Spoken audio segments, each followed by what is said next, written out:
Where's your black tie? All the screaming. Take me half a bloody hour to get to here.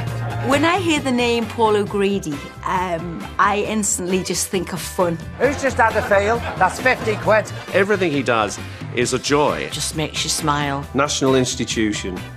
Superstar.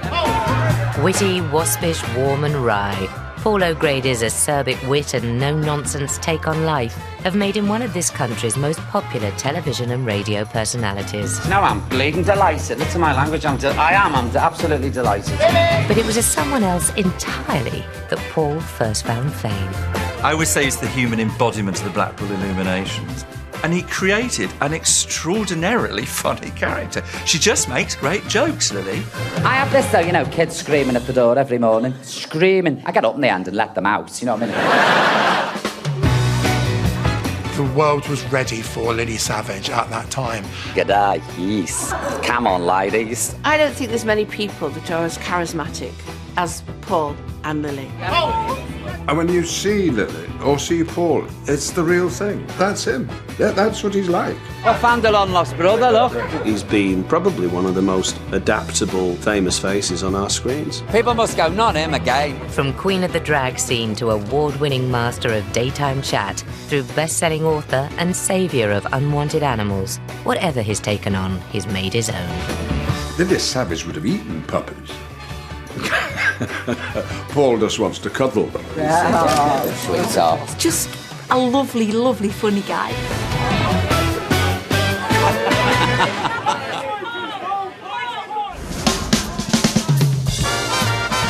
In 2008, Paul O'Grady won his second National Television Award for Best Entertainment Programme.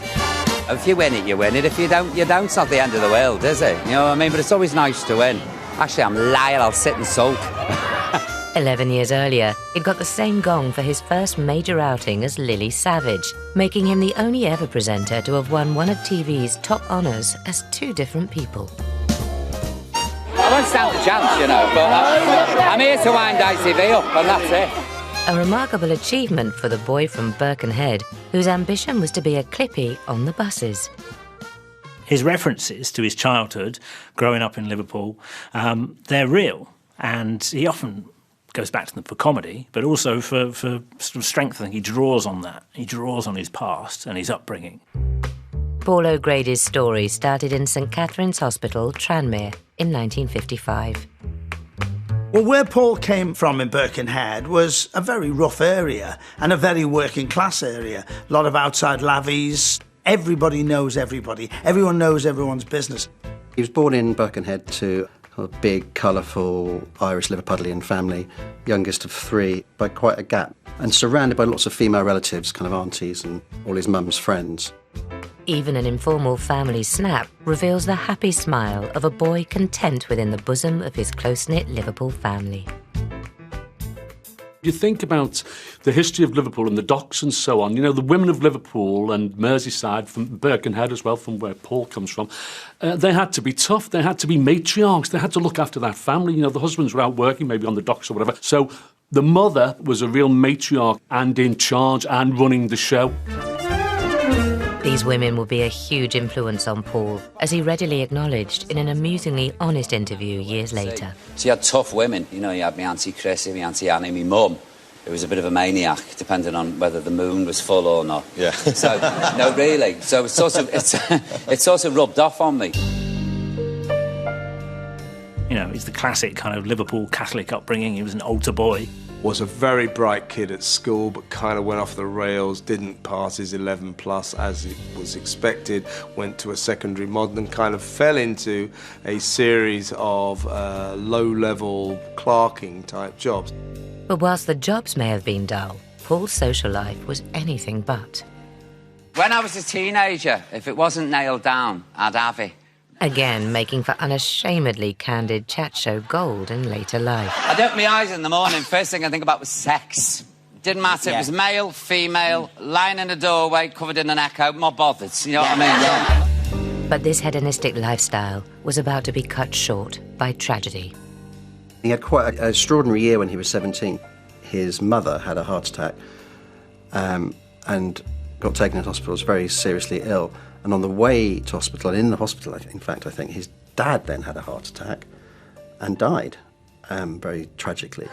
But that wasn't the end of Paul's traumas, as he later revealed in typically unsentimental fashion. And I got home, and I got a phone call about 7 o'clock in the morning to say, it was off Diane, a girl I was going out with at the time, that she was pregnant and I was going to be a father. So I thought, my mum's in intensive care, my dad's dead, and I'm going to be a father. I'm not even 18 yet. What next? You know what I mean? Paul had a daughter, Sharon, and whilst agreeing to contribute financially, there was no question of him marrying her mother, as despite their brief fling, he knew by now that he was gay. The gay scene in those days, it was very difficult to be an openly gay man. So we were very guarded and we were very a close-knit community that looked after ourselves. It was a horrible world to live in as a gay person in those days. And I think, I'm not sure, but I think that's why Paul moved down to London. After moving to London, Paul found employment as a social worker in one of the city's toughest boroughs. Kiss me goodnight, Sergeant Major. To escape the harsh realities of his job, he threw himself into the London gay scene, teaming up with friends to form a drag act, and the seeds of Lily Savage were sown. We first met at a pub called the Black Cap in Camden Town, which is no longer there, sadly. It used to be like the Palladium for drag at that time. And this is the 80s, and we were doing things at that time that the drag circuit didn't do. We were kind of pioneers in doing stuff that other people wouldn't touch. And one day he said to me, "Oh, darling, I want to do a burlesque routine." And I said, sorry about the Liverpool accent, I said, OK, we can do a burlesque routine.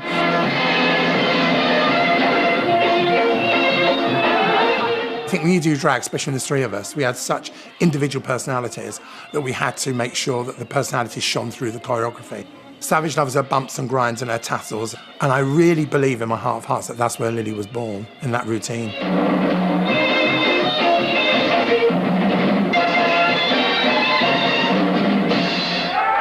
One day he was asked to host an amateur night at the Elephant and Castle pub, which was a complete dump across the road, and the acts were terrible. But people used to go and see him because, although he fronted it and hosted the show, he was the funniest thing in the whole evening long. He worked in really tough clubs, and his act was improvisation, really.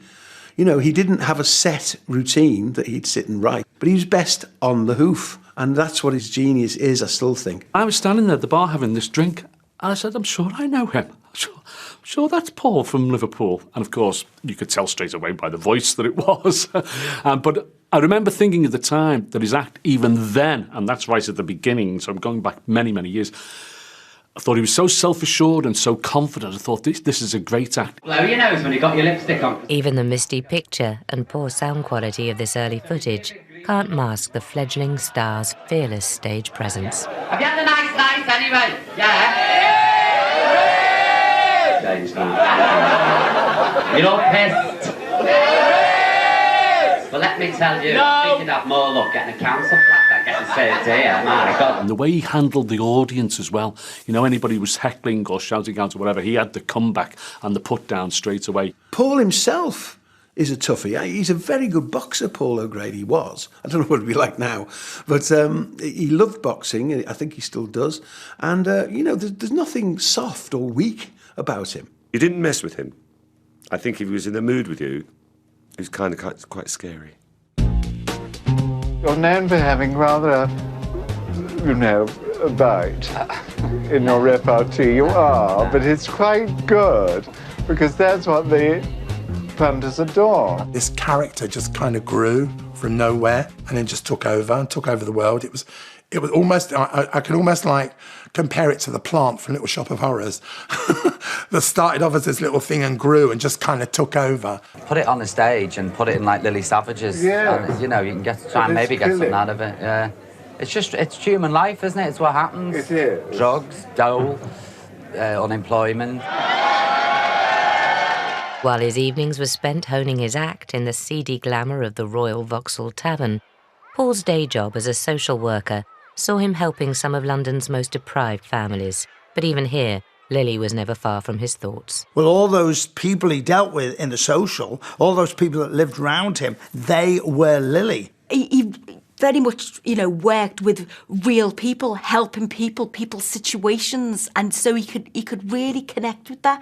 And I think that's why Lily was so down to earth as well, you know, because she could see what real working class people were like. Lily epitomised that sort of rough, broad, scouse type bird, you know, that's a bit gobby and can be a bit foul-mouthed as well. But, you know, in essence, you know, you would endear to that because she made you laugh. And even the briefest one-liner from Lily could convey an entire tragicomic world. I wonder if my mother will be watching this. What time do they go to bed in Holloway?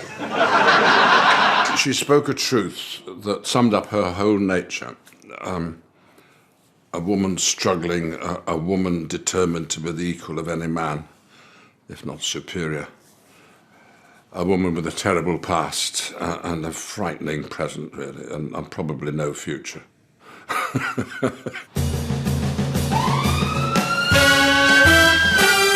A recent return for a radio promo feature poignantly transported Paul back to the rough and ready intimacy of the old Vauxhall Tavern and his days ruling the roost there. What I always loved about the working at the Vauxhall was you're so close to the audience. There's no room for snottiness or pretension. If you don't get in with them, they will eat you alive. And that to me is a boozer with a lady cabaret on and everybody singing. That's a good night out. That's a cabaret. But as the big draw at the tavern back then, Paul's acid-tongued Lily act wasn't to everyone's taste, especially the more traditional female impersonators. How'd you like to spoon with me? How'd you like to spoon with me? I mean, Danny LaRue never liked Paul. He was jealous. He was everything Danny LaRue wasn't. How'd you like to... Danny was magical, don't get me wrong. Danny was Danny LaRue, but Paul O'Grady, that was pure, unadulterated talent. He wasn't a drag queen at all, because what he was an acidic, brilliant wit. The comedy was cutting. It was revolutionary. No one was doing it. Lily's act wasn't the only revolution going on in the 1980s gay scene, as a movement was formed to fight homophobic government legislation. When I met Paul, it was still very anti-gay in a way. People were still very homophobic. But we went out with I think with us it was like an act of revenge. It was almost like, okay, so they can't see us because we are part of a community that is not allowed to be seen. Therefore, we will force ourselves to be seen, and we will put on these outrageous outfits and these outrageous wigs, and we would say, this is who we are, if you don't like it, tough. So Savage organised an awful lot of charity events and do's where we could be seen and heard and to put our point across. So he was quite activist in that way. Because Lily was a great survivor, she wasn't going to be put down by anything, by government, by laws, by prejudices. Of course, that's a wonderful message to send, particularly to gay people who, at that time, particularly felt very marginalised, bullied, and you always wanted Lily on your side. But for all the frontline activism, as this intimate home movie footage reveals, Paul was revelling in the camaraderie of life on the club circuit. But he was starting to wonder if there was more to life for Lily. His new partner, Brendan Murphy, certainly believed there was. The companionable ease shown in this photo belied a stormy but loving relationship that would have a profound influence on Paul's next steps as Lily. They were like Bonnie and Clyde. They were like French and Saunders. They were this strange kind of double act where Savage, who no one's ever got on top of, Brendan could clean him like that and Savage would be horrified. And I've never known anyone but Brendan to put Savage in a place. You know, they would fight like cat and dog, but they just wanted the best for each other. Do you know what I mean? And Brendan was fantastic with Paul. Brendan certainly was the man who kept very low profile, but absolutely knew the worth of this great, great talent. But Paul O'Grady would need more than just talent as he prepared to take Lily from stage to screen. What I adored about Lily was that this was theatre, it was live theatre. You couldn't get it on television, it wouldn't have been allowed. The language was too foul. The attitudes were too outrageous, anarchic. So you were very, very happy and lucky to be in his company, but you knew, aren't we, that nobody else is getting this. How would that work on the television?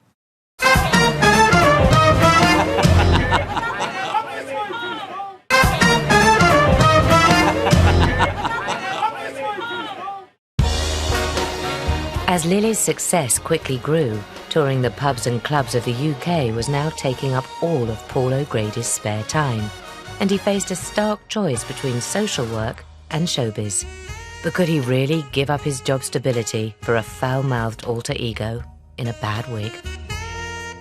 Really, the thing that struck me to start with was he didn't think that the comedy that he was doing would move out of the Vauxhall Tavern. He's curiously modest. And I say curiously because he's so fantastically successful, but there is an enormous amount of modesty about him. He was never an ambitious person. He wasn't one of those people that said, you know, all I want to be in life is rich and famous. He was never that. He was professional at what he did, and the right people noticed him at the right time. And those people were the producers of an ITV police drama, whose iconic theme tune and typically 80s title sequence introduced viewers to the cops and robbers of Sun Hill.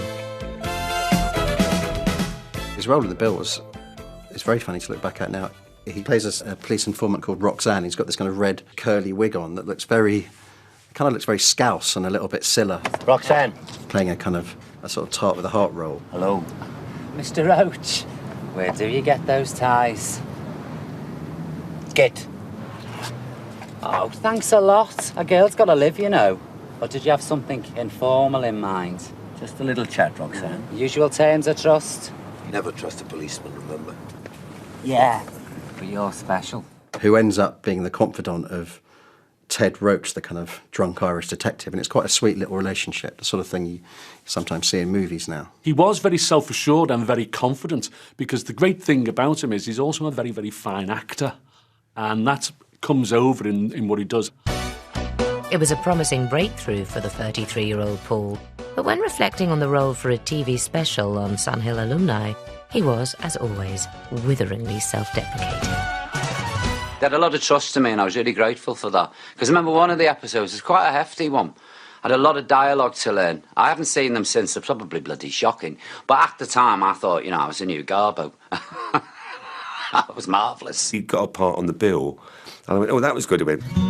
Just as he was celebrating this new chapter, Paul's mother died, never seeing her son appear on television. But whilst his personal life had been struck by tragedy, professionally, things were on the up. Paul even got cast in an Oscar-nominated film, although the role itself wasn't quite substantial enough to earn him his own Oscar nomination. I've seen In the Name of the Father several times, and I completely missed the fact that Paul O'Grady was in it. It is a blink and you miss it role. But, you know, looking back, it's quite a scene stealer. He gives a kind of lascivious kind of wink off a balcony at Daniel Day-Lewis. Paul may have been landing juicy roles without donning a certain tatty blonde wig, but Larry Lily was never far away and had television firmly in her sights. He knew he could entertain people like his mother and her friends, but he wasn't reaching them when he was performing in drag clubs and dives and even big theatres. But the way to get to them was through the telly. Lily was a kind of Channel 4 figure. You know, if she arrived on television anywhere, it was going to be through Channel 4 at that time, having done years and years service in the gay pubs of London and Liverpool. And it was indeed on Channel 4 that TV audiences got their first sight of Lily, looking very much the fishwife out of water, in this bizarre and slightly dull early attempt at interactive telly. I'm sat in my booth drinking water. Well, I watched it. I couldn't believe you're on television, Lily. This is it, Regina, now. And you're an artiste now. Well, I am. I'm on the box. Here I am down the South Bank. What next? I'll be Lady Macbeth. Oh, is that the one you can't say? And I thought, oh, don't do any more television, Paul. That doesn't belong to you. Well, how wrong I could be. Will you please welcome onto the stage the brilliant Lily Savage? In her next TV appearance, and in a theatre setting closer to the raw experience of her live shows, our favourite Scouse attack dog was clearly much more at home. Who was admiring my coat over there? Oh, where? Actually, my fella bought me a dog for Christmas, but we've only got a balcony, so I thought, well, needs must. There you go. It's not real fair at all. It's acrylic. I'm 400 were clubbed to death to make this coat now. I don't give it. It was this incredibly funny character that we could all love and relate to. God, the stuff that she used to get away with saying. And I don't know if it's because the accent or the smile or the fact that he was falling down drunk or being lifted up in the air while he was saying it. We'd just laugh about it and then afterwards go, actually, there was a real bit of heart and something cutting behind all that. He was never fearful of television. I think he just grabbed it by the balls and he just used it. And he used it brilliantly. OK, well, I don't really mind. I mean, I didn't want any anyway.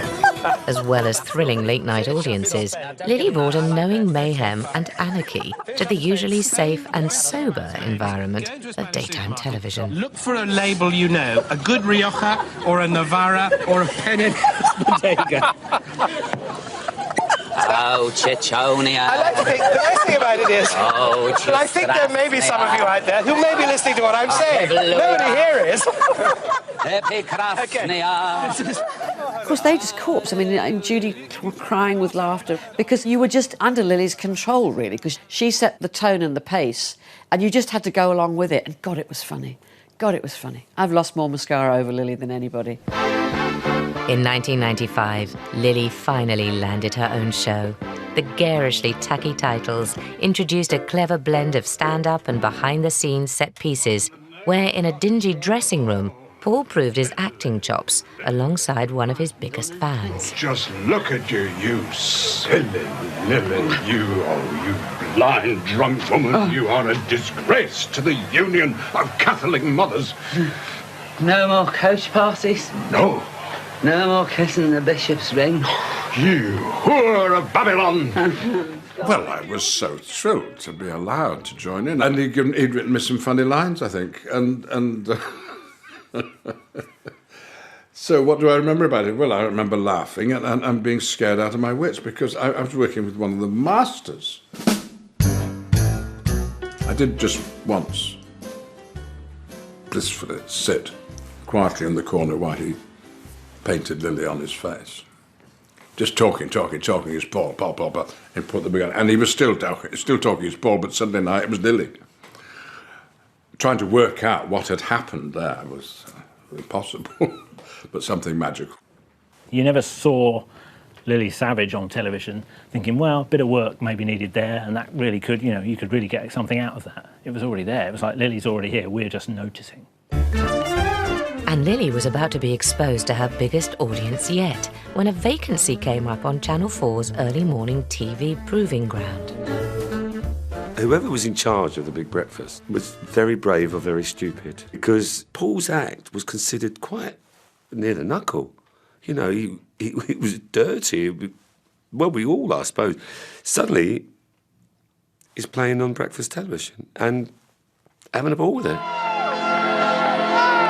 Some guests were visibly uncomfortable in the presence of the skinny, 6-foot northern drag queen, but Lily's take-no-prisoners attitude meant that she should be underestimated at their peril. And the huckster in person. Yeah! Lily Savage is with us as well. I'm just having a cup of tea. Do you think we're related? Because you're a savage and I'm a savage. Do you want to take a swim? I wouldn't mind. You fancy one?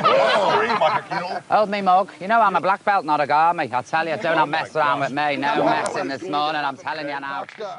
I remember him ranting and raving and cursing and moaning about the fact to be up at 3 o'clock in the morning to get down there and put his wig on and his makeup and lay in bed and talk to people some he liked, some he didn't, and all the rest of it. But I said to him, just do it. Just get out and do it. You know, you don't normally stagger until 4 in the morning anyway. Just go out, stagger in and go straight to the studio. So just adjust the wig a little bit and off he would plod. Paul himself was not that interested in a lot of the people he had to interview as Lily Savage. I don't think we've been formally introduced. No, she was always funny because she was quick-witted and sharp. But are you both very randy today? We are. I'm permanently on heat, me. I'm like one of Barbara Cartland's cats. That was the intriguing thing. I think that's why people tuned in to see what would happen, because, I mean, he had to rein it in, didn't he, you know, in the morning time. Here we go. So this is the rules. Is this the protocol? OK, let's do this. And that's what Lily did. And that's what made Lily so good. And that's what made you go, oh, hold up. Oh, hold up. I'm going to watch this. Mercy, mercy. Listen. This is called winging it. This is winging it. Yeah, well, this is this type of show. Is that right? That's all we do, wing, honestly. Is that right? Oh, you find yourself running around the garden with a chicken in 5 minutes if you're not careful. He used to make me laugh because he'd go, kids would write into him. You know, going, I really love you, Lily. And he'd make a horrible face to go, do you? Do you really? In the way that Dame Edna could ask questions that Barry Humphries might not ask, Lily can ask the questions, intrusive questions and rude and naughty questions and probing questions that Paul couldn't as himself ask. Listen to me, young man. I heard that there's a nude scene at the beginning. Now, you're not getting your kiss off, are you? It's a great persona to have this kind of shield of Lily. Are you getting your kiss off? No. Well, there is a passionate scene. Leave the lad alone, please. Please, Buster. Where? Lift the card up, Kate. Regularly stealing the limelight from Lily's celebrity bedmates was a new addition to the O'Grady household, who swiftly became as famous as his owner. Where will you go if you win? Buddies in the Nuddy at 10 to 9. Yes, but don't phone in because we're all demented, aren't we? I once went to a dinner party where Paul O'Grady was at, and then Buster walked in, and I was really starstruck.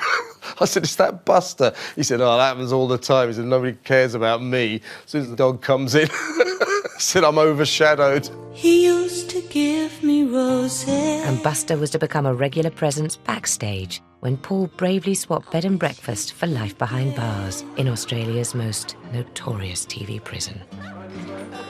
But that was I remember I went backstage to see him when he was in Prisoner in Cell Block H, which was hilarious, by the way.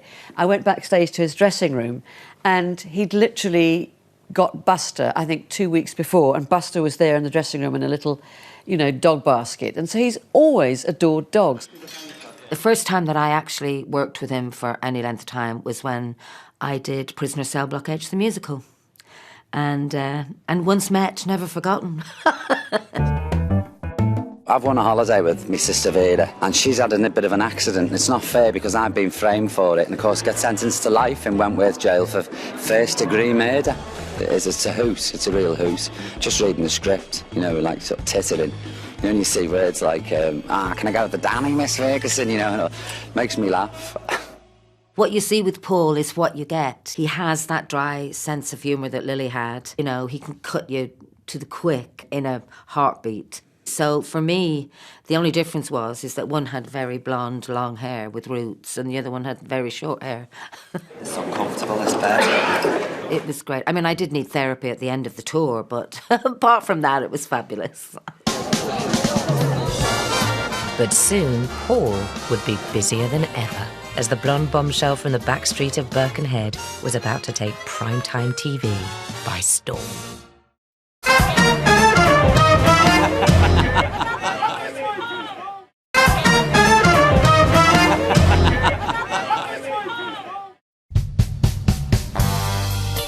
From the gay pubs of South London to the big breakfast bed, Paul O'Grady had shown there was nothing Lily Savage couldn't turn her perfectly manicured hands to.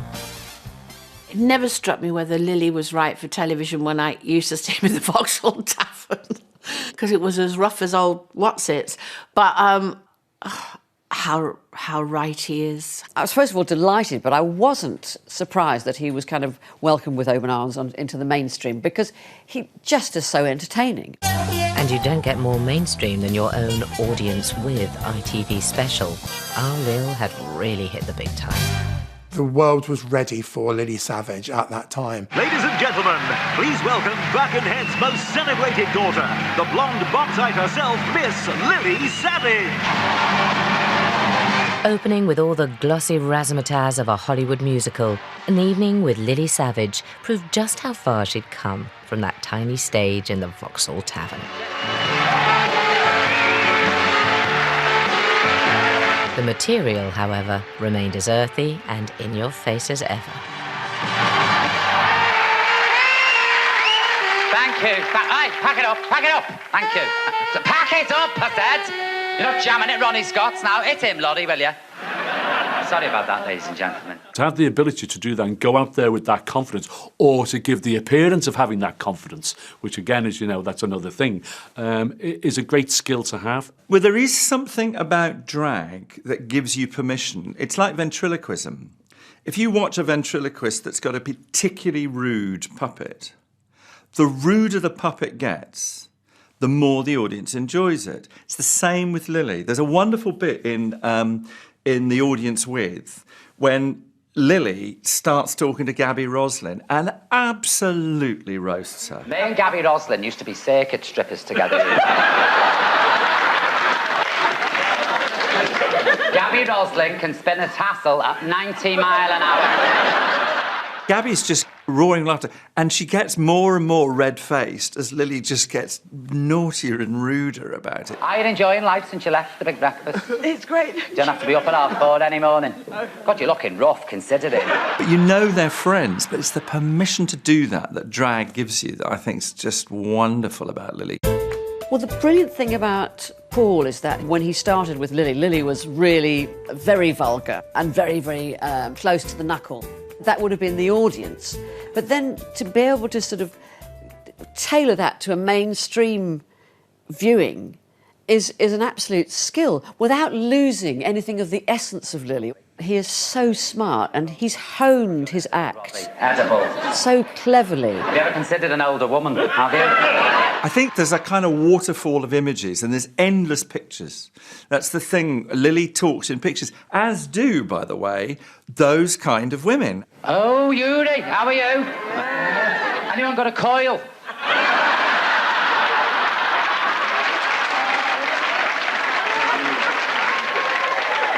Be very careful, I'm telling you, because it'll start to straighten. You'll be buckled to your seat like the inside of an exercise boot.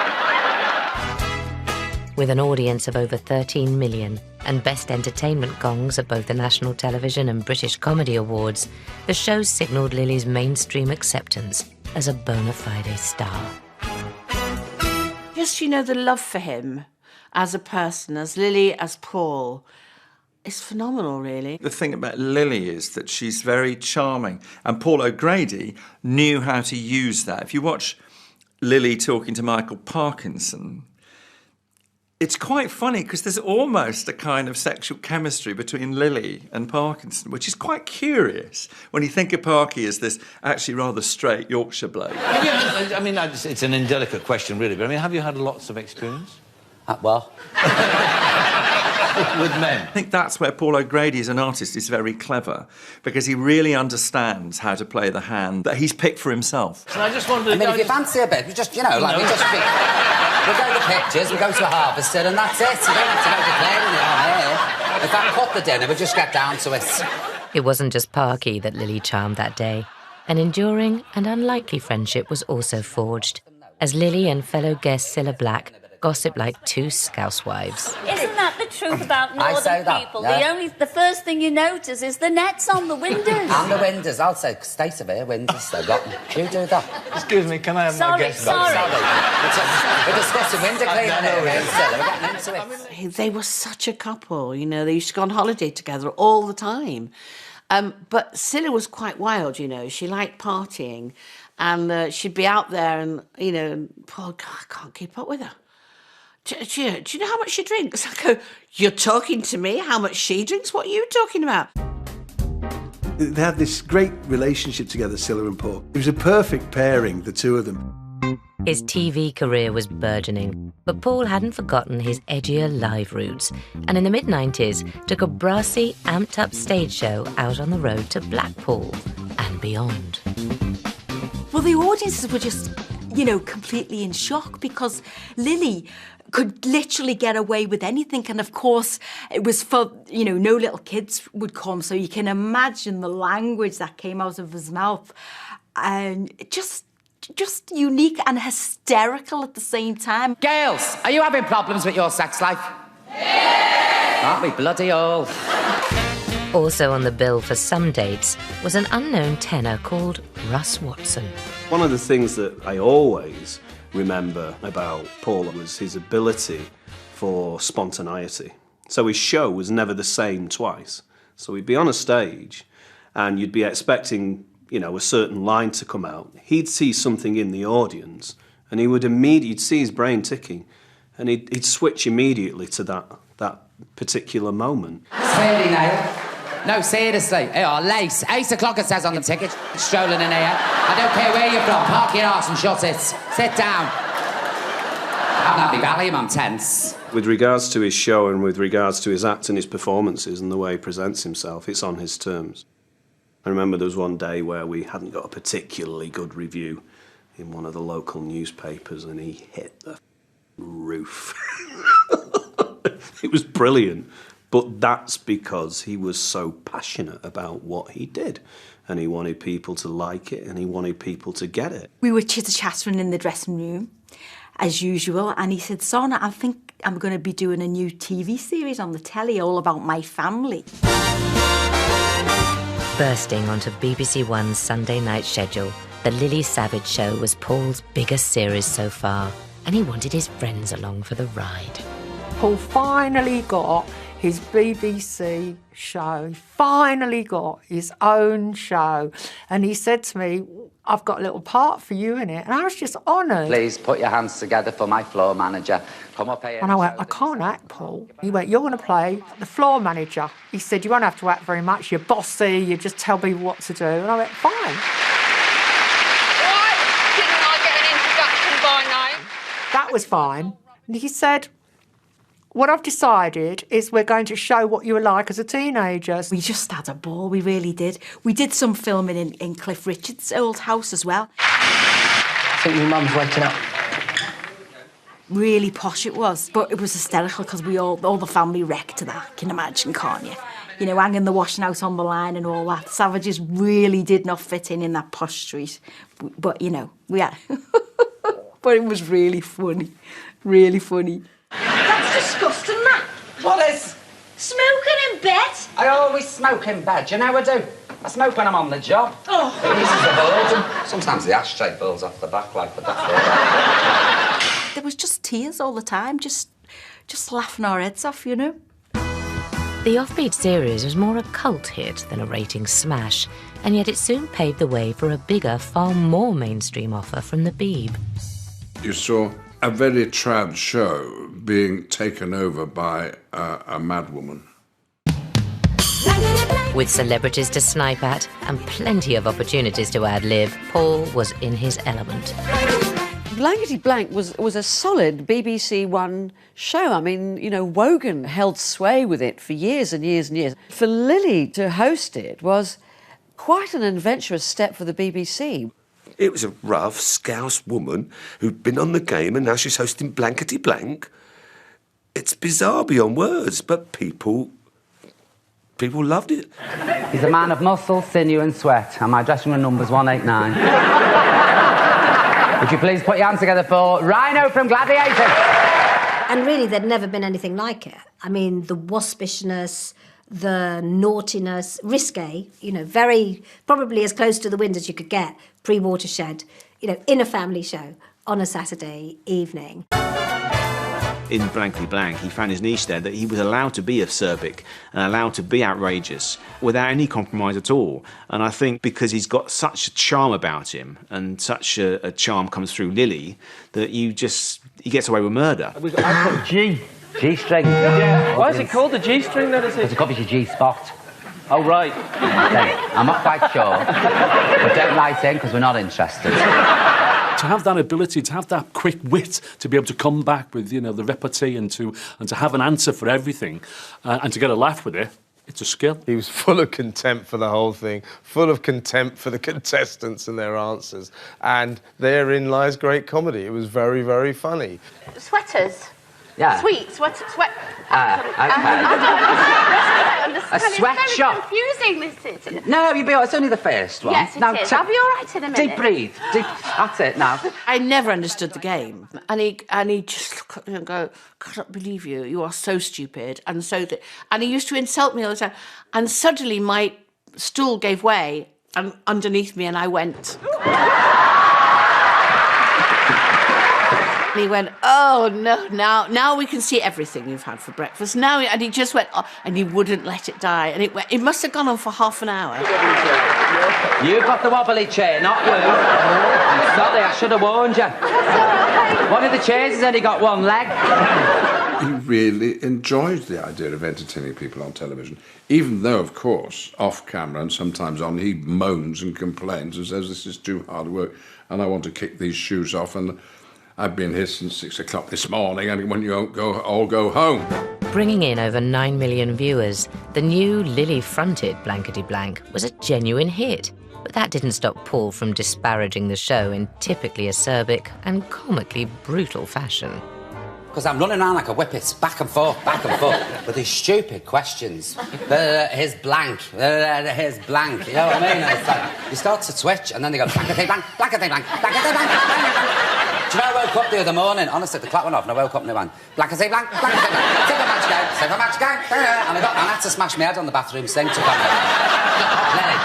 When Lily got Blankety Blank, that was the final endorsement of her as a real-life person, but of course she wasn't, and behind all the makeup was a guy who was thinking, I can't carry on dressing up as a woman, you know. Well, I remember, you know, when he used to put all his makeup on and do the nails and do all the hair and the wig and everything, he used to say, oh, hey, son, here we go again. I think he really wanted the people to see him as him, do you know what I mean? And I was absolutely chuffed when he took that step. After squeezing into Lily's slingbacks for almost 15 years, Paul was starting to resent his alter ego. He wanted to know if Paul O'Grady could be as big a star as his monstrous creation. There was only one way to find out.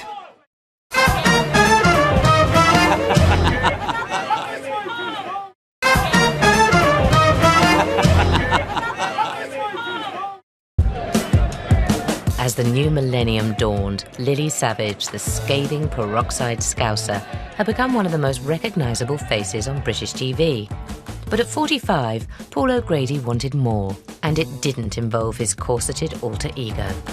No one knew who he was. For years and years and years, he could go around London, behave quite badly, no one had any idea, till he opened his mouth, that he was Lily Savage. Well, it's always been Lily, you know, she's always, like, got all this stuff, and I've always sort of felt a bit like a pimp or the poor relation. He knows, as an artist, what he wants, and he knew what he was going to do with Lily, and you'll notice that he stopped. I mean, Lily's just come back for Panto, but Paul O'Grady stopped being Lily Savage, or creating Lily Savage, and said, I'm going to be Paul O'Grady now.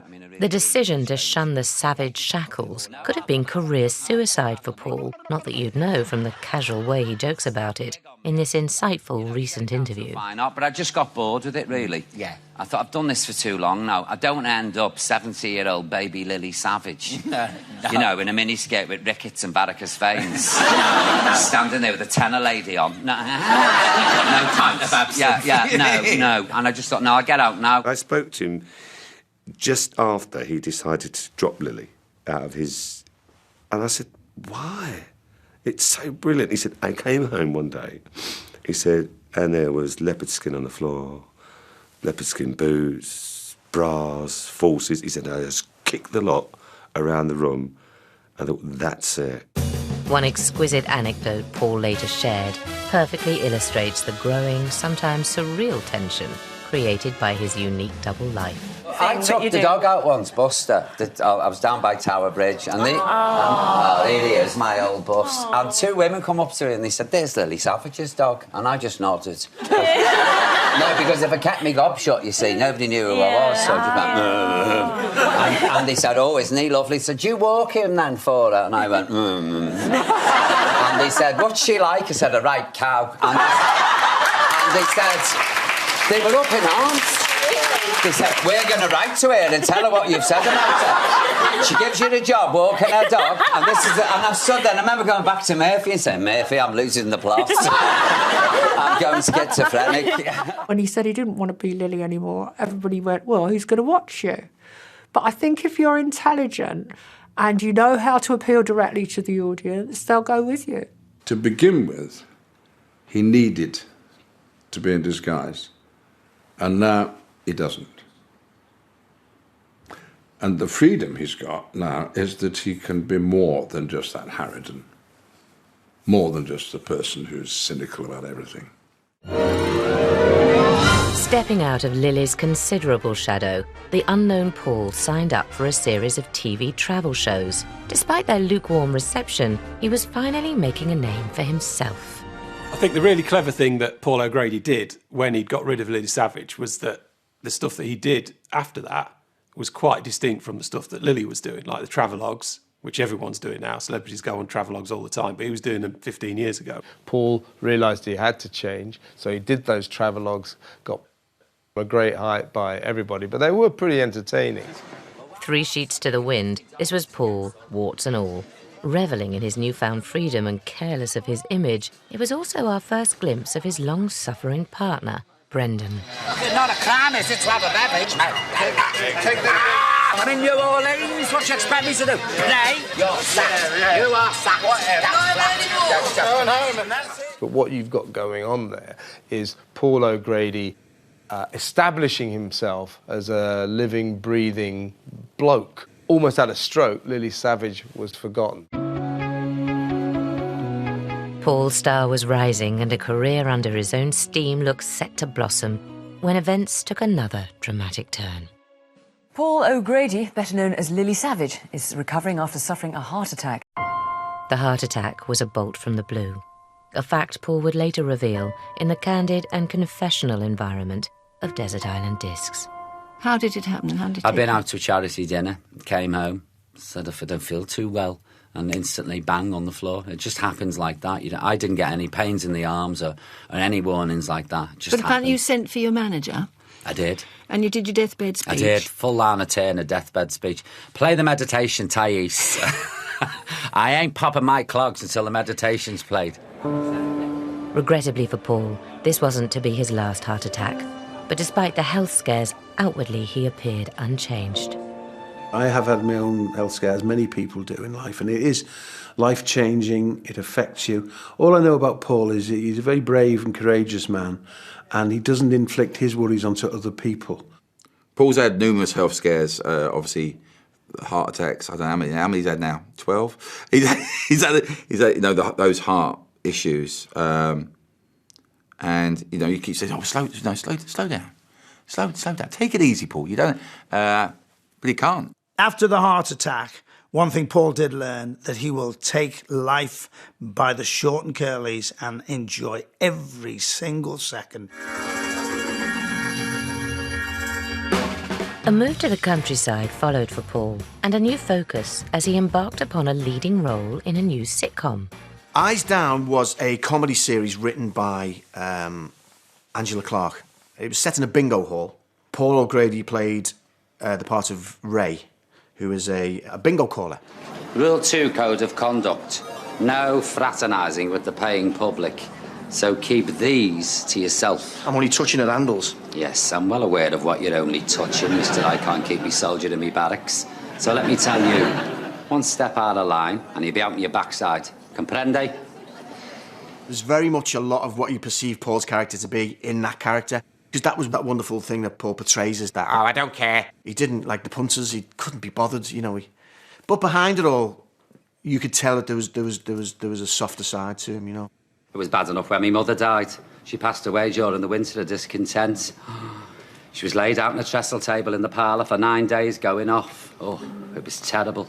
We had to spray the shroud with tweed by Lontheric. That was my mother's favourite scent. I think he was quite nervous about playing a character and acting, but he was so natural at it and brilliant at it. And his performance was quite sensitive, After 2 series, the show's number was up, and Paul was off to pastures new. Another startling reinvention was looming.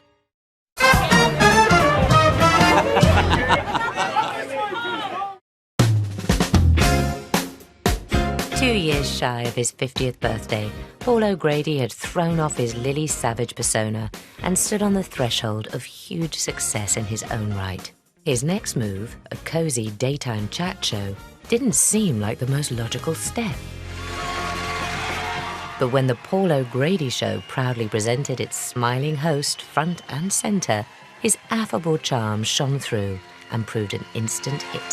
Good evening. I nearly broke my neck there coming in. What he could have done is gone and done a late-night chat show in which Paul O'Grady is as risque as Lily. Well, the point is, Paul O'Grady's not as risque as Lily. He's a different person from Lily. He'd been Lily for Blankety Blank and for other things as well. So he was doing the Paul O'Grady show as Paul.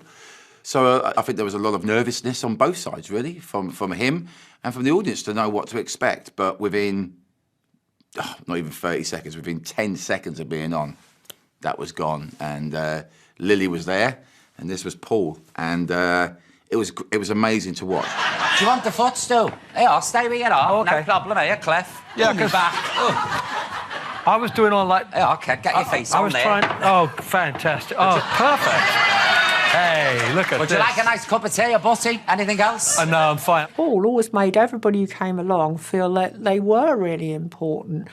And he just created this Paul O'Grady world with the pictures on the desk and the dogs. And you just saw a side of him that you hadn't really seen before.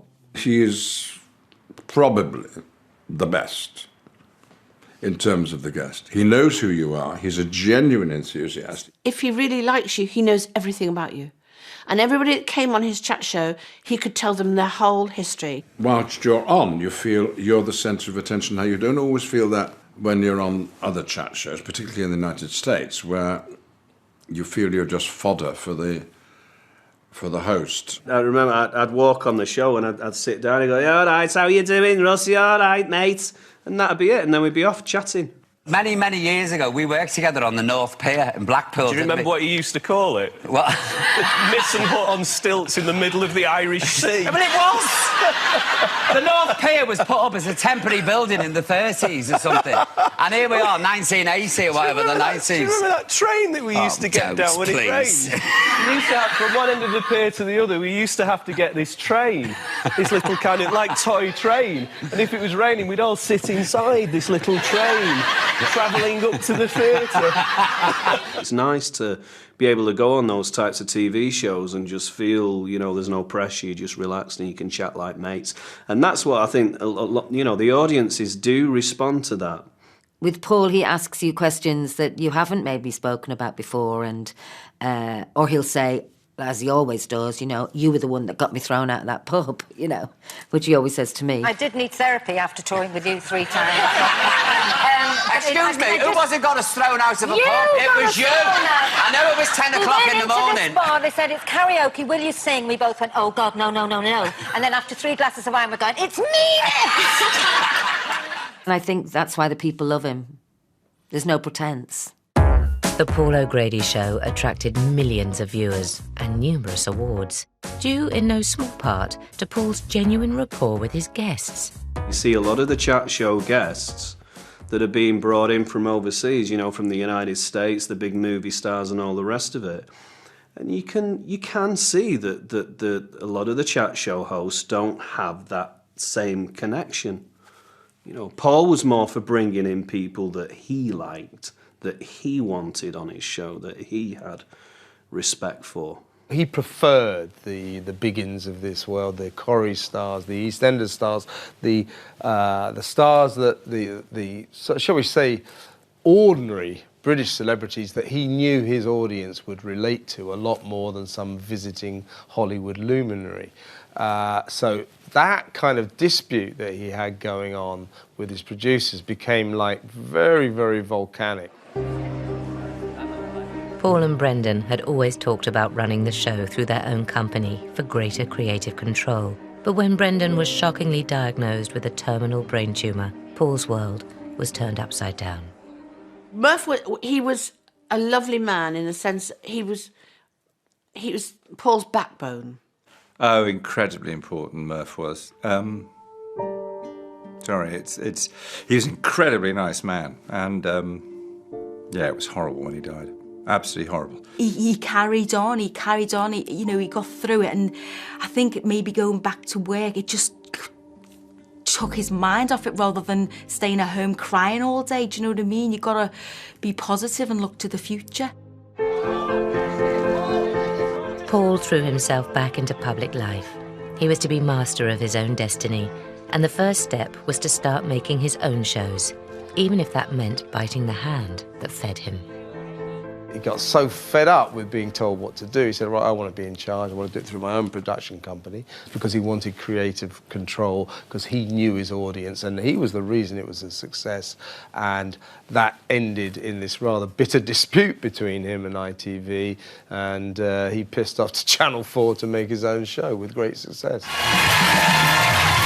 Regardless of the channel, Paul was at his effervescent best, although when his trusty sidekick Buster passed away, an uncharacteristically subdued O'Grady broke the news to his sympathetic audience. Welcome to Monday's show. Now listen, I've got bad news.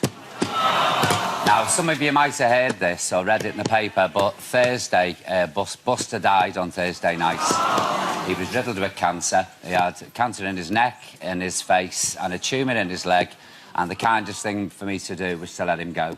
The worst thing I could have ever done in my life, but it had to be done, because otherwise it'd have just been selfish, but just like to thank you for all your emails and your cards and the text that I had. To talk about bigger star than Lassie, I can't tell you. But wherever you are, bust, you're gone, but not forgotten, kid. Give him a big cheer, come on. Paul would go on to make 14 series of the show, spanning an incredible 11 years. He even reconciled his differences with ITV. But in 2015, age 60, he dramatically decided to call time on a tea time institution. When the Paul O'Grady show ended, there was tears, you know.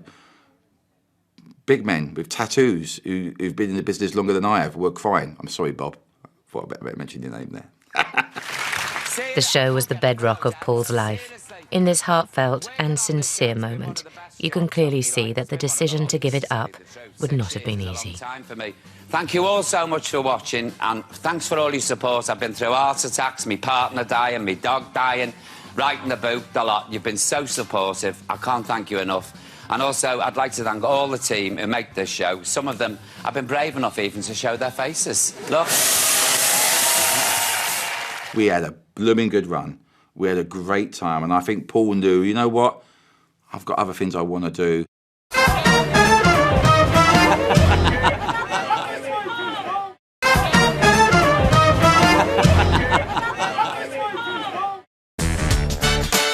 Paul O'Grady had ditched the vitriolic Lily Savage act in the 90s to become one of Britain's best-loved stars in the noughties and beyond, often showing a softer side to his character. These days, he doesn't have to get dressed up anymore to be himself. He can just be himself.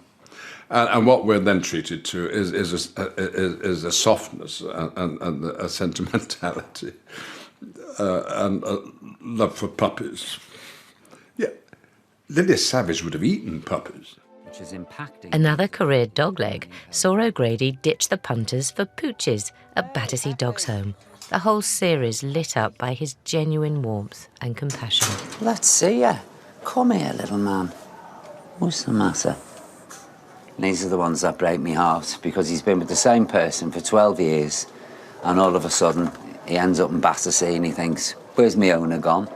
And what have I done wrong? They could be real tear-jerkers, and he realises that people don't really want that, and they don't really want him sobbing about every poor little abandoned puppy. So he keeps it upbeat. But what seriously works about those programmes is, you know, you just know that there's nothing fake about his relationship with those dogs. Everybody's here is heartbroken because he was such a character, and we'd all grown so very fond of him. But that's the nature of the beast. I'm sorry, I can't always give you a happy ending, and that was the case with Bert. When you watch him as a punter, he's talking to you as a punter. He's just talking to you. He's not talking to 7 million that are watching it. The other thing that you know is real, that every single second of every single show, he's nearly taking a dog home to adopt. I'm just trying to show this one to somebody. I'll be back in a minute. Like this typically unscripted moment, which seems to take everybody by surprise. Where's he off to now? You need him on a lead. I'm just having a word with my probation officer, Joan. Won't get much bigger. I think Joan has to come. Sweetie. What can I say? I'm an ambassador now, you see, so I can't just walk out empty-handed. It wouldn't look good, would it? It doesn't bode well for when he gets home and he's got 16 dogs in the back of his car. Paul had also by now become an incredibly popular author. Fans and critics alike have lauded the way he's unflinchingly depicted the raw drama of his remarkable checkered life. The phone rang again, reluctantly. I went to answer it. Paul. It was Diane. How are you? Well, me dad's dead and me mother's at death's door. Things couldn't get worse, really. I could hear her sobbing at the other end of the phone. Oh, God. They could, and they have, she said, catching her breath. What do you mean? I'm pregnant. You're going to be a father.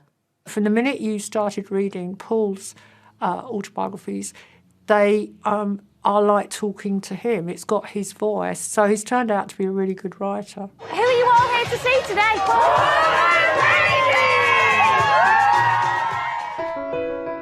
Paul's career was going from strength to strength, but his personal life continued to be rocked by tragedy. In 2015, one of his closest friends, Cilla Black, suddenly and sadly died. I think Paul and Cilla were like, you know, brother and sister and kind of soulmates. He was a great, great ally for her. And of course, he was absolutely devastated when she passed away. Well, I've been asked to speak about Cilla on numerous occasions, but I never thought I'd be doing it now at a time like this. The speech about Cilla at her funeral, though, is interesting because it's not sentimental, actually. Interestingly, it's Paul O'Grady at his absolute wonderful best, because he manages to give her the kind of send-off that you know would have made her howl with laughter. You know, I remember losing her keys and getting wedged in a window in Barbados with me holding her ankles. And when the neighbours came out, she shouted, "Supplies, supplies!" You know, only Paul, at a time of such grief and people were so solemn and all, could he bring a little bit of humour into it. And I think he knows that Cilla would have wanted that as well. She's so proud that she came from Scotsy Road. And I'm just so grateful that she allowed me into her whirlwind of a life, and we spent nearly 2 decades together, hell-raising, if you pardon the expression.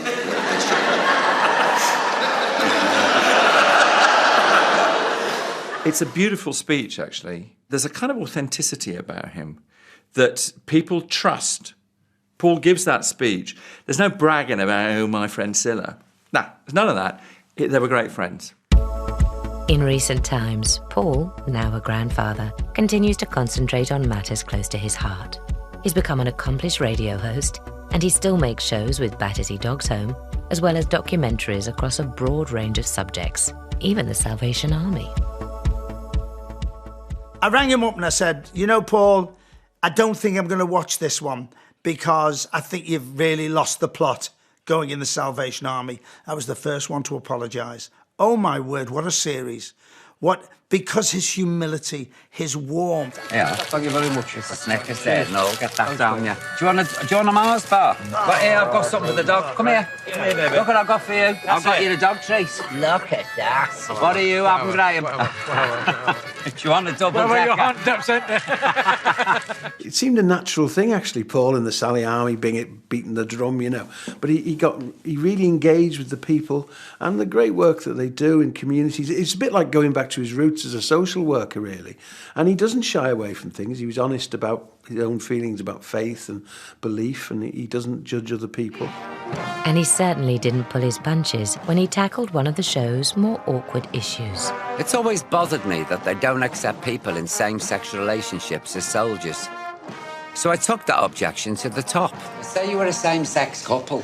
You wouldn't be allowed to be a member. See, that's upsetting, really, because I know so many men and women who are gay and lesbian. They'd be the most wonderful officers.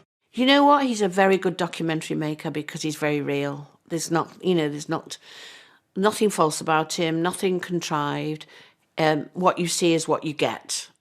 From his humble roots, Paul O'Grady has carved out one of the most successful TV careers of the last 30 years, despite innumerable setbacks. But what next for the plucky Scouser with a quip for every occasion? I don't worry about him. I think whatever he does, it'll continue to be brilliant and funny. I think it's about time Paul does a little bit of Shakespeare. Let's see him give us his Malvolio or his Hamlet or whatever, you know. I think it'd be great. Why do you think the show's become such a phenomenon so quickly? People on the dole. The world is Paul's oyster. He can do exactly what he wants to do. There's nobody like Paul O'Grady, and there's nobody like Lily Savage. There's lots of celebrities, but there aren't many stars, and Paul's a star. He is a warm, caring, loving, passionate human being. His feet are firmly on the ground, even though they're not in high heels anymore. But to me, he's still that young, vivacious, fun-loving, silly little queen that's just got older, like we all do. And I love him for that. I love him for being who he is.